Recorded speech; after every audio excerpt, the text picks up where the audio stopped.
ছেলেদের কাঁদানো এত সহজ না। একটা ছেলে রাস্তাঘাটে মার খেয়ে পড়ে থাকলেও সে কাঁদে না। তাকে তার বাবা মা ইচ্ছে মতো বকা দিলেও সে কাঁদে না, বরং শান্তি পায়। তাকে ক্লাস টিচার বেদ দিলেও সে কাঁদে না।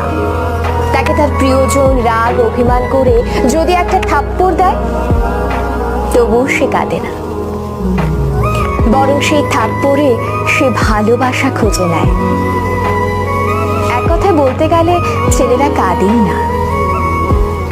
ছেলেদের কাঁদানোর একটা সহজ উপায় হলো তাকে অবহেলা করুন, তার থেকে গুরুত্ব কমিয়ে দিন, তার প্রতিটা কথা এবং অনুভূতি হেসে উড়িয়ে দিন, তার ভালোবাসাকে মজা হিসেবে নিন।